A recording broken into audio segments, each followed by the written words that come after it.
aí as homenagens aos presentes aí da MCA, da igreja. Muito obrigado aí pela manifestação de carinho das irmãs e dos irmãos, tá bom? Hoje nós vamos dar continuidade à série de mensagens, de perguntas que a Bíblia nos faz, e hoje nós vamos meditar, seguindo aí os livros da Bíblia, estamos no Antigo Testamento. Hoje é o livro do profeta Ageu, e nós vamos ler o capítulo 1, versos de 1 a 15, que na verdade é a integralidade desse capítulo mesmo, tá bom? A pergunta de hoje se encontra lá no versículo 4, mas a gente vai ler o texto todo aí, de 1 a 15. Ageu fica lá no finalzinho do Novo Testamento, Miqueias, Sofonias, Ageu. Do Antigo. Eu falei do Novo? Desculpa, sabe? Falho, Eu falei Antigo, Você está querendo semear discórdia, Antônio disse. Você que está velho, não está escutando bem, aí fica aí me contradizendo. Falei Antigo Testamento, muito bem, irmã Neide ouviu, minha testemunha fiel.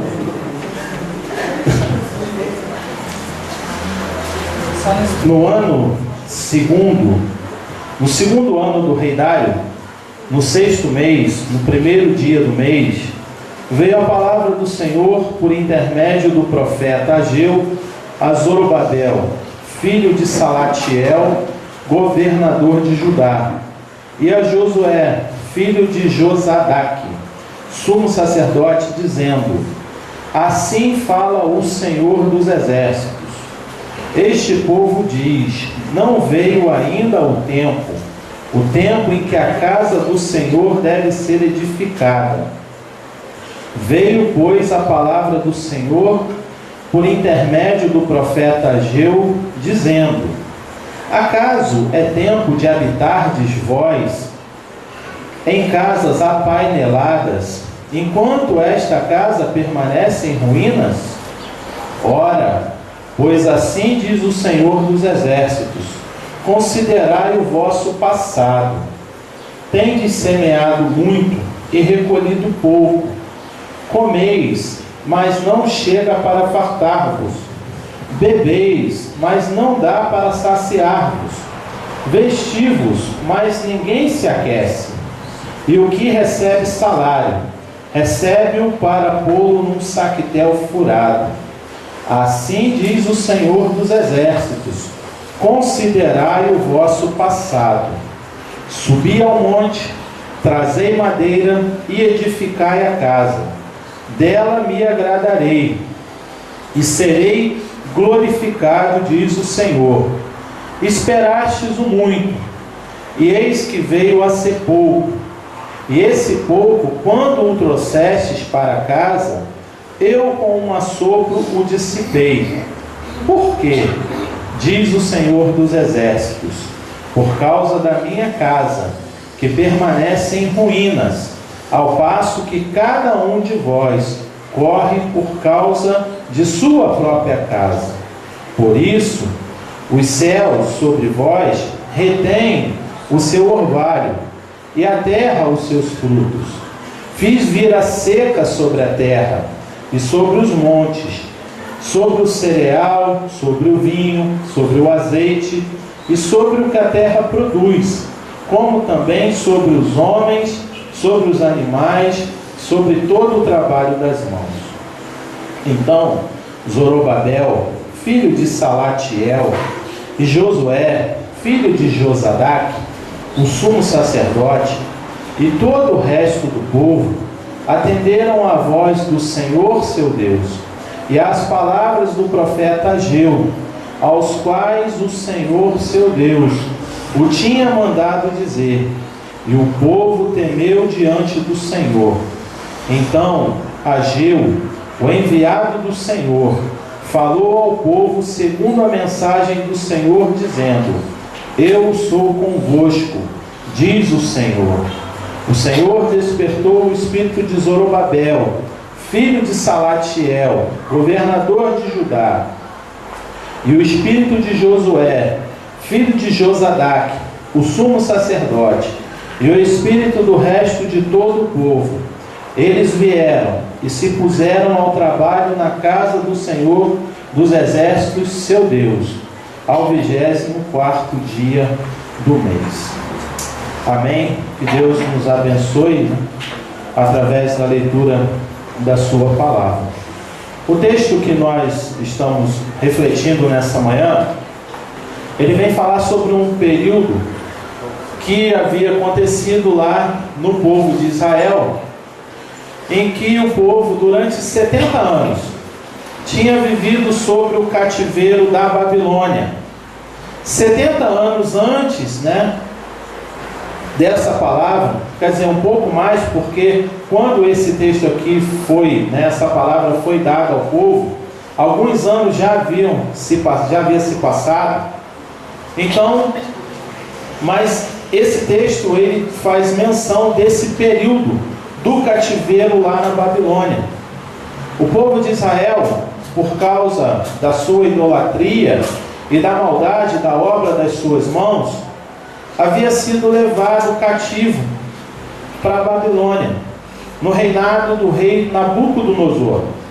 Nabucodonosor invadiu Jerusalém, levou lá algumas pessoas da elite daquele povo, as pessoas da casa real, o rei e a sua família, levou também os artesãos, aqueles que tinham alguma formação profissional, os marceneiros, carpinteiros, artesãos, todos aqueles que poderiam de alguma forma contribuir com o seu trabalho para a prosperidade do reino da Babilônia.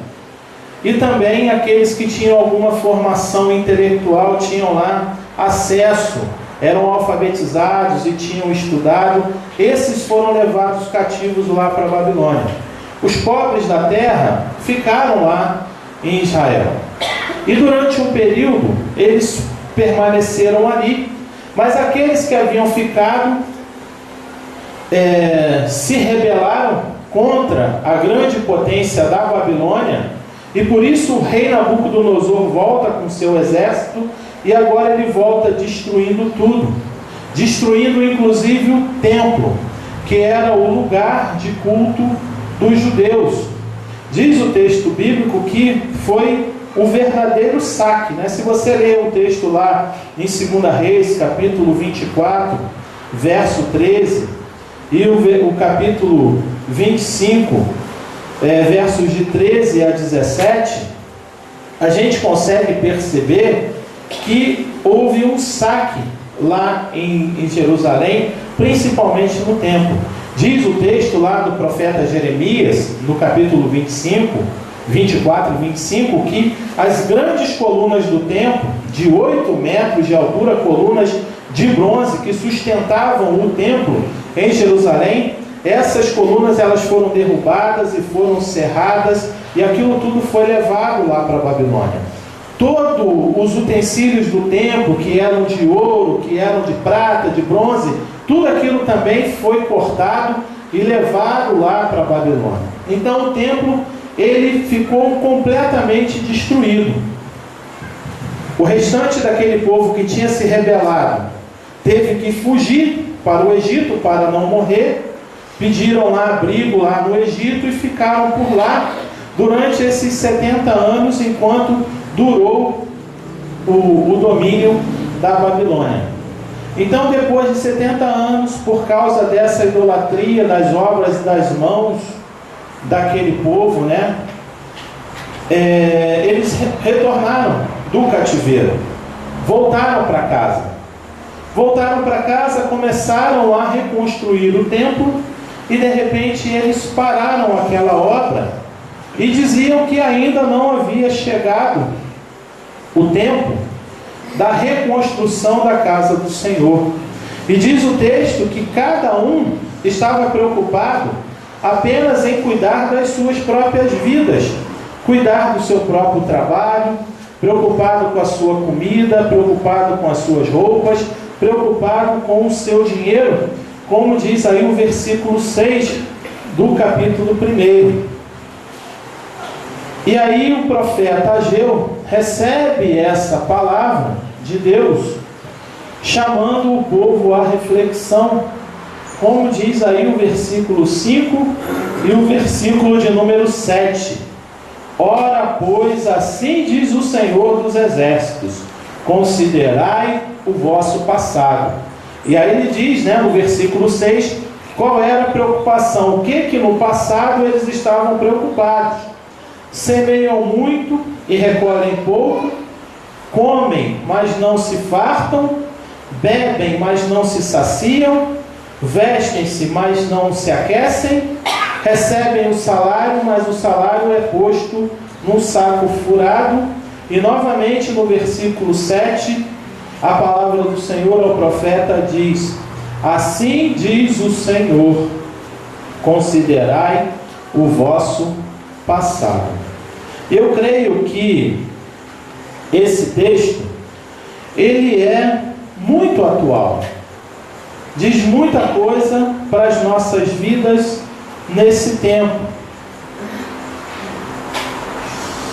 Muitas vezes nós percebemos uma igreja, através da televisão, da internet e do contato com pessoas cristãs, evangélicas, com as quais nós nos relacionamos todos os nossos dias, em que o discurso evangélico é muito caracterizado pela preocupação, pela centralidade na preocupação com essas coisas materiais. Um discurso que está muito voltado para a satisfação dos próprios desejos. E esses desejos, na maioria das vezes, estão relacionados com questões de ordem material. E aí a gente acaba criando um Deus que se torna um ídolo, porque é um Deus que é criado por cada um de nós. Quando eu digo nós, nós aqui dessa igreja e nós desse mundo evangélico que nós vivemos, talvez, acabamos criando um Deus que visa atender às nossas demandas, satisfazer as nossas necessidades.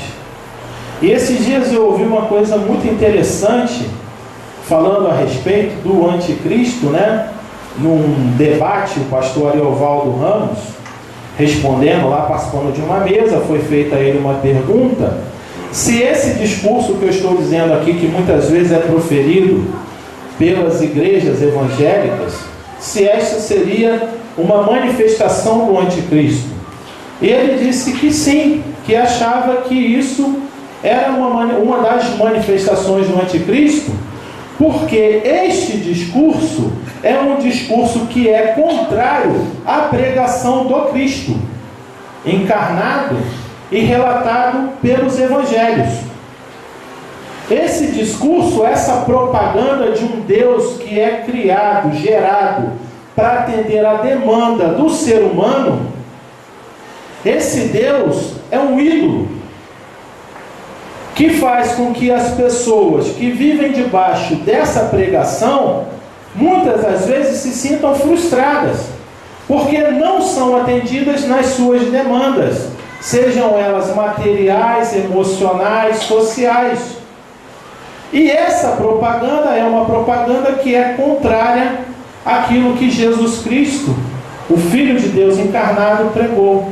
Portanto, uma propaganda, uma referência ao anticristo, aquilo que é feito, que é contrário àquilo que Cristo ensinou, que Cristo nos ordenou através do seu Evangelho.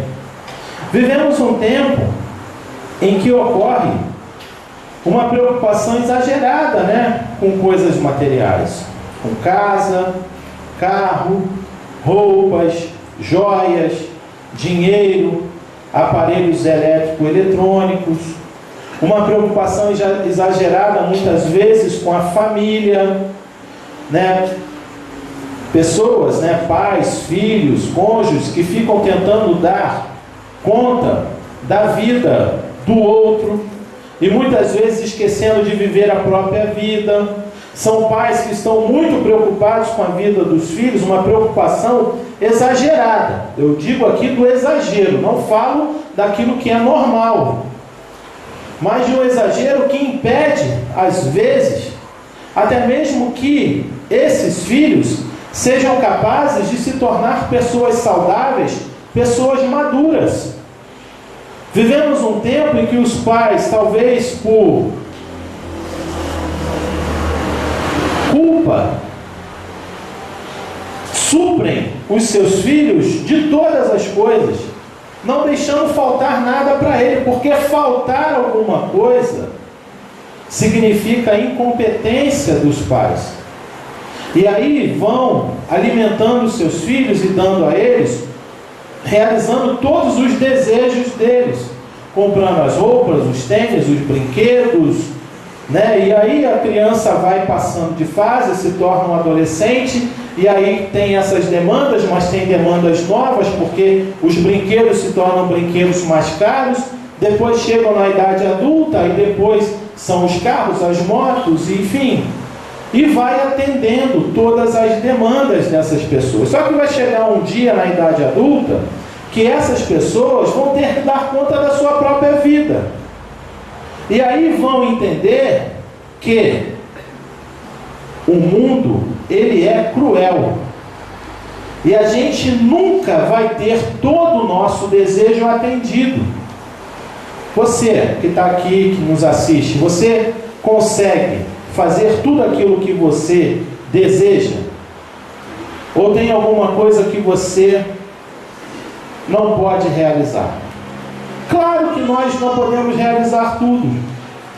Tem coisas que vão nos faltar.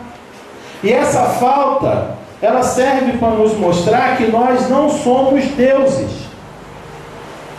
Então, por isso que eu falo dessa preocupação exagerada, muitas vezes, da família, de querer dar conta de todas as coisas, para evitar a frustração dos seus filhos. Só que eles vão se frustrar. E aí, quando se frustrarem e estiverem maiores, vão buscar realizar esse desejo de outras formas. Seja na fuga para o álcool, seja na fuga para a droga, seja na fuga através da criminalidade, porque não foi ensinado a receber não, acha que pode tudo, e aí vai enveredar por diversos caminhos. Muitas vezes nos preocupamos também exageradamente com a nossa formação profissional, com o nosso lazer, e com isso nós deixamos de nos preocupar em edificar a nossa casa, a nossa vida como habitação do Senhor. Esse texto diz para a gente hoje, não que nós devemos aqui, nesse lugar ou em qualquer outro lugar, levantar paredes para construir um santuário, um lugar de culto, um lugar de reunião. Isso é importante a gente ter. Mas esse texto e a reflexão que eu quero fazer com cada um de vocês aqui nessa manhã, diz respeito a edificarmos a nossa vida como morada de Deus, como lugar da habitação de Deus. Como diz o apóstolo Paulo, que nós somos o templo do Espírito Santo, o lugar aonde Deus habita agora. E é sobre isso que eu quero falar com você. Eu quero refletir com você a esse respeito nessa manhã. Deus, nessa manhã, semelhança do que o profeta Ageu falou àquele povo, diz a mim, diz a você que nos assiste, você que está aqui, que nós precisamos refletir sobre o nosso passado. Verso 5, verso 6 e o verso 7 que nós lemos. Devemos nos lembrar das palavras do salmista lá no Salmo de número 127, versículos 1 e 2, que nos diz assim: Se o Senhor não edificar a casa, em vão trabalham os que a edificam. Se o Senhor não guardar a cidade, em vão vigia a sentinela. Inútil vos será levantar de madrugada, repousar tarde, comer o pão que penosamente granjeastes. Aos seus amados ele o dá, enquanto dorme. Esta é a palavra de Deus para cada um de nós. Que se não for o Senhor a dirigir as nossas vidas, o nosso trabalho, a segurança da nossa vida, a segurança do nosso lar, vai ser em vão. E o salmista diz mais, que aqueles que buscam ao Senhor, colocam a Deus como o centro da vida, enquanto dormem, Deus vai trabalhando para que o necessário para essas pessoas possa chegar. E talvez você esteja pensando aqui, pastor, você está falando então que a gente não precisa mais trabalhar, que a gente não tem que estudar, não tem que cuidar da nossa família. Não estou falando nada disso. Você tem que trabalhar, você tem que estudar, você tem que cuidar da sua família, cuidar dos seus filhos, mas você tem que dar, assim como eu, o peso certo a estas preocupações. Tem coisas que nós temos que fazer, mas tem coisas que só Deus pode fazer. E nós não podemos transferir para Deus aquilo que é nossa responsabilidade, nem podemos, abrir mão daquilo que cabe a cada um de nós fazer, a realizar. Então, qual é o significado do templo para a gente conseguir perceber e entender isso que eu estou querendo compartilhar com vocês nessa manhã? Nesse contexto aqui, lá no contexto de Israel, do Antigo Testamento, e até mesmo nos dias do Novo Testamento, nos dias de Jesus, antes da destruição do templo lá, depois do ano 70, dessa era já, depois de Cristo, enquanto o templo existia lá em Jerusalém, qual era o significado dele? O templo era o lugar que Deus falava com o povo, o templo era o lugar em que Deus perdoava os pecados, e o templo era o lugar aonde a presença de Deus ela se encontrava. Então o templo era o lugar que Deus falava com o povo, era o lugar em que Deus perdoava os pecados através dos sacrifícios, e era o lugar da presença de Deus, que ficava lá em um dos compartimentos, em um dos cômodos desse templo, que era conhecido como o Santíssimo, ou o Santo dos Santos, que era o lugar onde ficava a arca da presença do Senhor. E aí, como que Deus falava com as pessoas no templo? Isso acontecia através do estudo da palavra de Deus. Regularmente, os judeus se reuniam no templo, os homens se reuniam no templo para poder ouvir as Escrituras e estudar as Escrituras.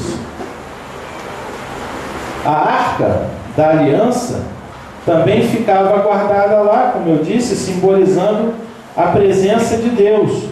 E dentro dessa arca tinha alguns elementos guardados também, que diziam respeito à história do povo de Israel. Lá ficava guardado dentro da arca as tábuas da lei, as tábuas dos 10 mandamentos, o bordão de Arão, que floresceu no deserto quando o povo murmurou, está lá em Números 17 delas, a urna de ouro com uma amostra do maná, quando Deus enviava diariamente o pão do céu para alimentar o povo ali no deserto. Durante 40 anos que o povo viveu no deserto, diariamente Deus alimentava, supria as necessidades do seu povo. E aí Deus ordenou a Moisés que fosse construída uma urna de ouro, aonde foi colocada uma amostra desse maná e ficou guardada dentro da arca, para que isso pudesse ser um memorial daquilo que tinha acontecido lá no deserto com aquelas pessoas. Tinha um exemplar da Torá, né, que era a coletânea dos 5 primeiros livros da Bíblia, né, conhecido pela gente como Pentateuco, né, os 5 primeiros livros da Bíblia. Se você quiser, alguém pode abrir aí para mim, Hebreus capítulo 9, verso de número 4.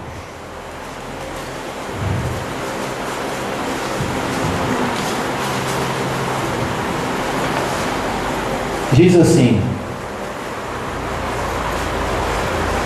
eu vou ler até a partir do versículo 1, tá? Do capítulo 9.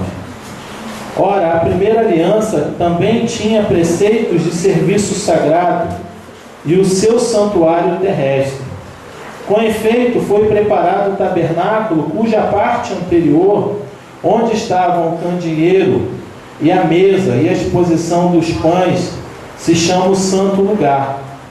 Por trás do segundo véu se encontrava o tabernáculo que se chama o Santo dos Santos, ao qual pertencia um altar de ouro para o incenso e a arca da aliança, totalmente coberta com ouro, na qual estava uma urna de ouro contendo maná, o bordão de Arão que floresceu e as tábuas da lei. Então, livro de Hebreus, a carta aos Hebreus, vem relatando isso aí que eu estou falando para os irmãos e para as irmãs, que era aquilo que continha lá a Arca da Aliança e que eram símbolos caros para a história daquele povo, que traziam à memória tudo aquilo que Deus havia feito, toda a intervenção de Deus na vida daquele povo. Então, no templo, Deus falava com o povo. Ouvindo a palavra de Deus, aquele povo, e nós também, temos condições de reconhecer o nosso pecado, porque no templo era o lugar onde Deus perdoava os pecados através dos sacrifícios. E ouvindo a palavra, naqueles dias, e nós nos dias de hoje, temos a oportunidade de confrontar a nossa vida com aquilo que o texto bíblico diz para cada um de nós, reconhecendo aquelas práticas que são contrárias aos ensinamentos da palavra de Deus e o que a Bíblia chama, né, teologicamente como pecado, né, como errar o alvo proposto por Deus. E também temos a oportunidade de saber aquilo que nós estamos fazendo, que é condizente com aquilo que Deus deseja que cada um de nós faça. Ou seja, atos éticos de justiça e de amor. Que é isso que Deus espera de mim, espera de você, espera de cada um de nós. Que a nossa vida, que as nossas atitudes, que os nossos compromissos, que os nossos relacionamentos sejam relacionamentos pautados na ética da justiça e do amor.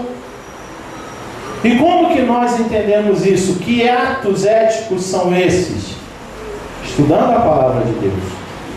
Estudando a palavra de Deus, nós temos a oportunidade de rever os nossos conceitos e até mesmo as nossas práticas. E com isso nós reconhecemos o nosso pecado e nós temos a oportunidade de nos arrepender dele, né, e oferecer sacrifícios a Deus, que são esses atos éticos de justiça e de amor, que é isso que Deus espera de cada um de nós. E também, no templo, em Jerusalém, e no templo hoje, que é a vida de cada um de nós, não essa estrutura de concreto que nós estamos debaixo dela, mas a vida de cada um de nós é o lugar da presença de Deus nos nossos dias. Mas naquele contexto em que o profeta Ageu vem e profetiza contra o povo, o templo era o lugar em que Deus habitava.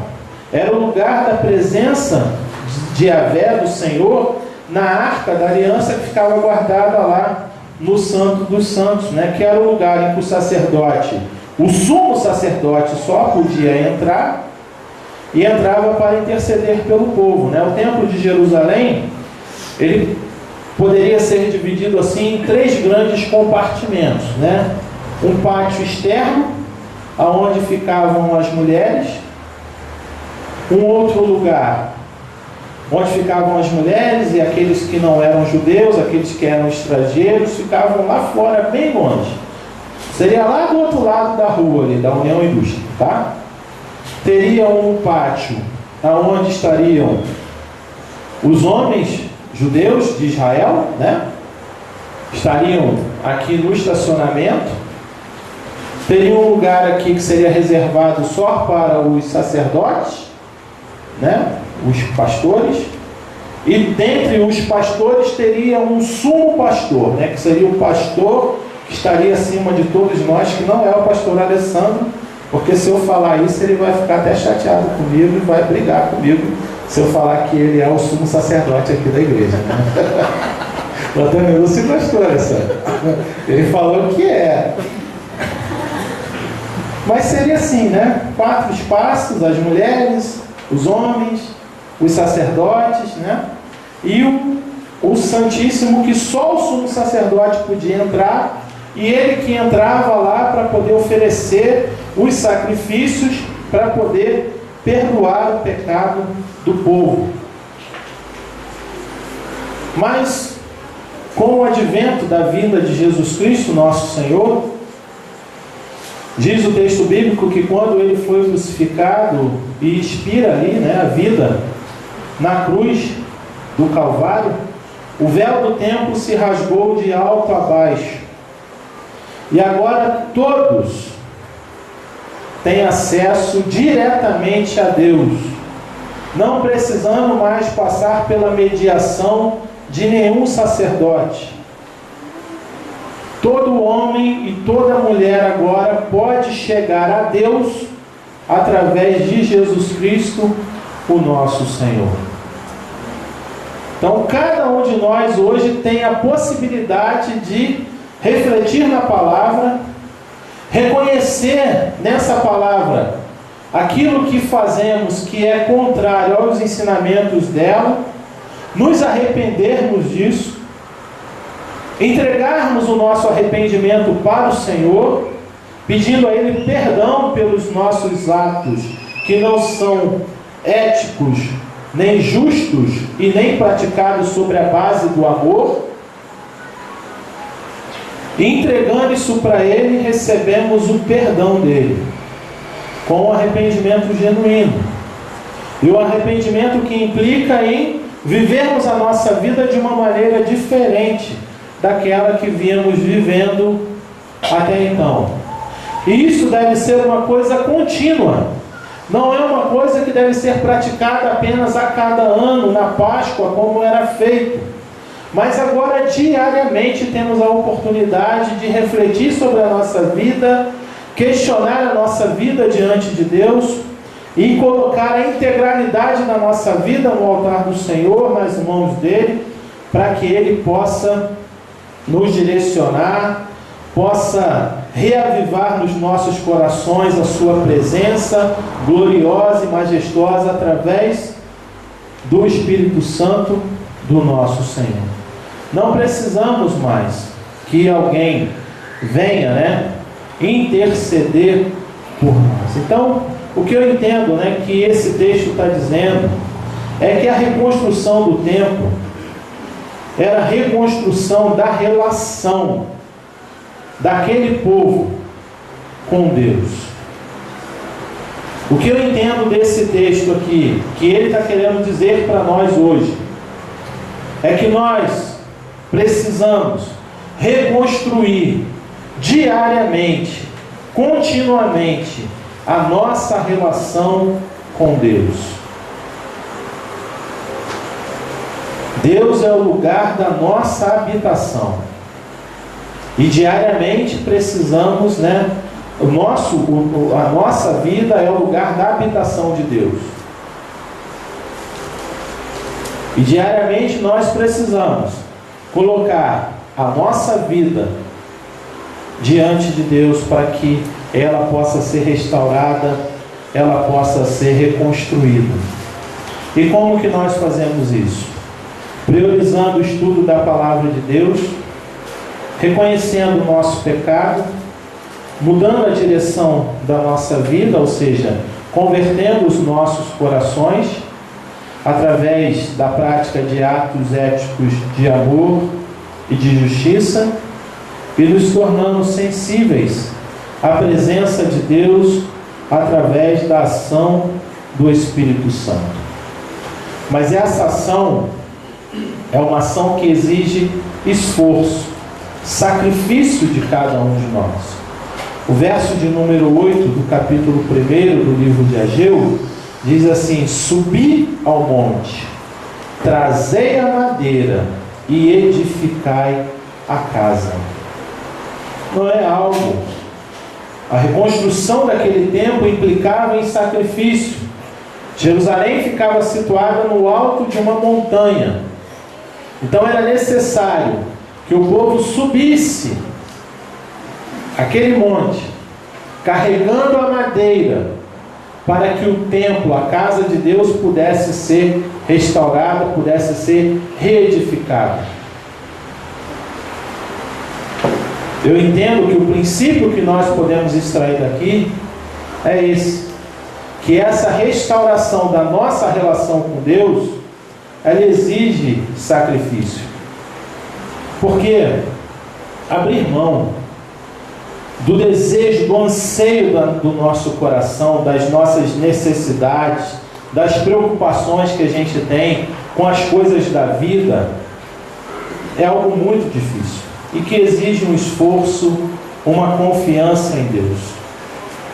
Entender qual é a medida certa de me preocupar com a minha formação profissional, me preocupar com a minha prática profissional, me preocupar com a minha formação acadêmica, a preocupação que eu devo ter com a minha família, a preocupação que eu devo ter em conseguir conquistar coisas materiais que são necessárias para a subsistência de cada um de nós, a casa, a roupa, a comida. São coisas que são necessárias para a gente. Ter casa, ter comida, ter roupa. Mas o quanto que eu devo me preocupar com essas coisas? Qual é o investimento da minha vida que eu devo dar? E eu vou ensaiar aqui uma resposta. O investimento que eu e você devemos fazer a essas coisas é aquele que não atrapalha o nosso relacionamento diário e continuado com Deus. Não pode atrapalhar o nosso estudo da palavra, não pode atrapalhar as nossas orações, não pode atrapalhar a nossa comunhão como igreja, o serviço no reino de Deus, que deve ser praticado continuamente, todos os dias.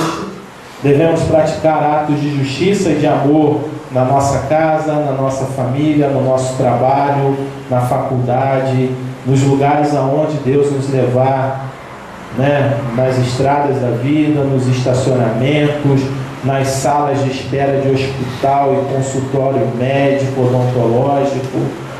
Todos os lugares são lugares em que nós devemos praticar atos de justiça e de amor.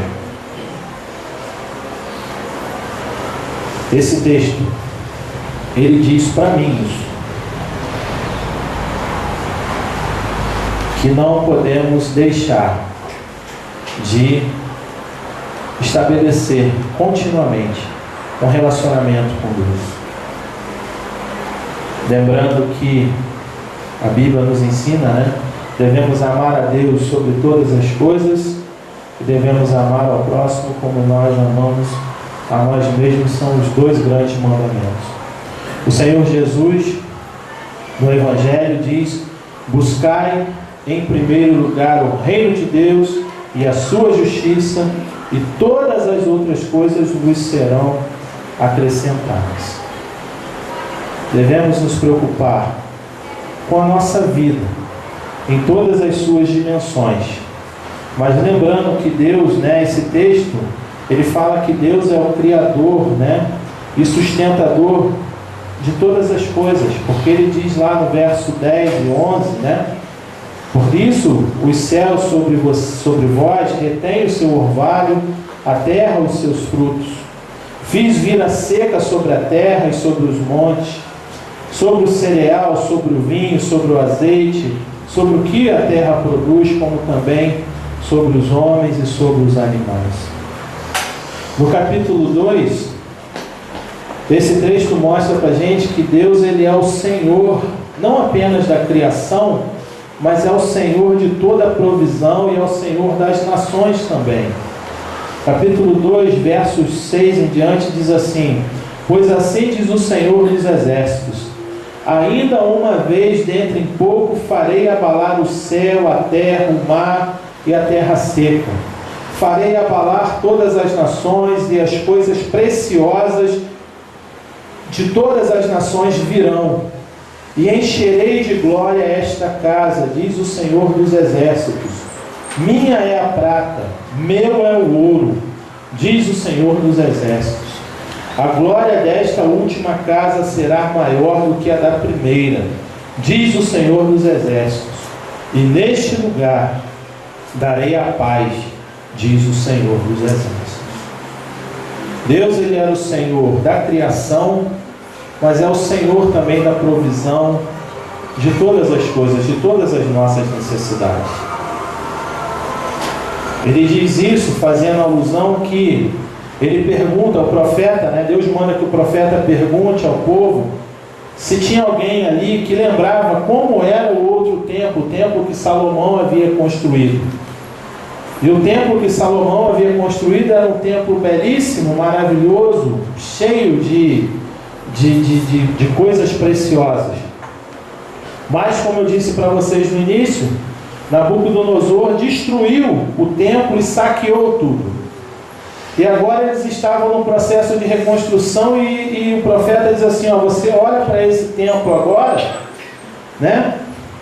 o versículo 3, quem dentre vós que tenha sobrevivido contemplou esta casa na sua primeira glória? E como a vedes agora, não é ela como nada aos vossos olhos. E aí ele fala, esse texto que eu li, nesses últimos versículos, dizendo que ele abalaria toda a terra e que toda a riqueza da terra seria encaminhada para que eles pudessem investir aquilo na reconstrução daquele lugar. E diz que a glória dessa segunda casa, desse novo templo, seria muito maior do que a glória daquele templo construído por Salomão. E quando nós investimos a nossa vida diariamente na reconstrução do templo, que é a habitação do Senhor em cada um de nós, a nossa vida se enche da glória do Senhor e se enche da sua paz, como diz o verso 2, o verso 9 do capítulo 2. Se você deseja ser o lugar da habitação de Deus, o lugar onde a glória de Deus habita continuamente, e deseja receber continuamente a paz dele, paz para conseguir identificar qual é a medida certa do investimento de todas as coisas que nós temos que fazer. Você precisa apenas estabelecer um relacionamento continuado com Deus.